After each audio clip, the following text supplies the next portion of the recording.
UP की Sultanpur seat से BJP की लोकसभा सांसद मेनका गांधी ने एक ऐसा बयान दिया है जिससे प्रदेश की सियासत में चर्चाओं का दौर शुरू हो गया है। ये तो हम सब जानते हैं कि उनके बेटे और पीलीभीत से सांसद वरुण गांधी अक्सर बीजेपी और सरकार की नीतियों पर हमले करते आ रहे हैं।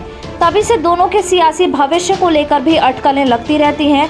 माना जा रहा है कि वरुण और मेनका पार्टी आला कमान से नाराज हैं, लेकिन अब मेनका ने इन तमाम कयासों को खारिज कर दिया है। बीजेपी सांसद मेनका गांधी भले ही मीडिया में कम बोलती हों या शांत दिखती हों, लेकिन उनके बेटे वरुण गांधी अक्सर अपने बयानों को लेकर सुर्खियों में रहते हैं।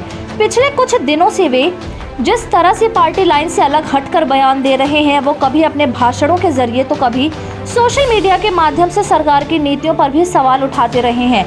उसके बाद ये चर्चाएं तेज हो गई हैं कि बीजेपी एक बार फिर से मेनका गांधी या वरुण गांधी को अपने प्रत्याशी बनाएगी या फिर आला कमान कोई चौंकाने वाला फैसला ले सकता है। इन तमाम सियासी दावों के बीच मेनका गांधी ने ऐसा बयान दिया है जिससे गेंद अब बीजेपी के पाले में चली गई है। सुल्तानपुर में बीजेपी सांसद ने कहा कि मैं बीजेपी में हूं और बीजेपी में ही रहूंगी। इसके आगे उन्होंने कहा कि पार्टी चाहे मुझे टिकट दे या ना दे, मैं पार्टी में ही रहूंगी। मेनका गांधी ने जो कहा उससे फिलहाल उनके पार्टी छोड़ने की अटकलों पर विराम लग गया है। साल 2014 में जब केंद्र में बीजेपी की सरकार बनी थी तब सब कुछ ठीक था। वरुण गांधी बीजेपी के फायर ब्रांड नेताओं में आते थे। वरुण गांधी सुल्तानपुर और मेनका गांधी को पीलीभीत से सांसद बनी और केंद्र में भी मंत्री बनाया गया, लेकिन 2019 में परिस्थितियां बदल गईं। बीजेपी ने मेनका और वरुण की सीटों को आपस में बदल दिया और मेनका ने सुल्तानपुर और वरुण गांधी ने पीलीभीत सीट से जीत दर्ज की, लेकिन इस बार दोनों में से किसी को केंद्र में जगह नहीं मिल पाई। मेनका गांधी और वरुण गांधी के लिए बीजेपी के अलावा भी कई विकल्प मौजूद हैं। वरुण गांधी सपा अध्यक्ष अखिलेश यादव, आरएलडी नेता जयंत चौधरी के भी करीबी माने जाते हैं।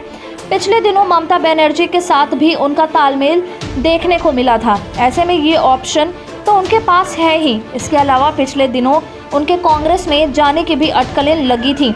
कहा जाता है कि वरुण से उनकी चचेरी बहन प्रियंका के साथ अच्छे संबंध हैं। हालांकि बाद में राहुल गांधी ने अलग विचारधारा की बात कहकर मामला शांत कर दिया। मेनका गांधी ने तो अब अपनी गेंद बीजेपी के पाले में डाल दी है, लेकिन वरुण गांधी का अगला कदम क्या होगा, इस पर फिलहाल संशय है। देखना होगा कि बीजेपी दोनों को लेकर क्या फैसला लेती है।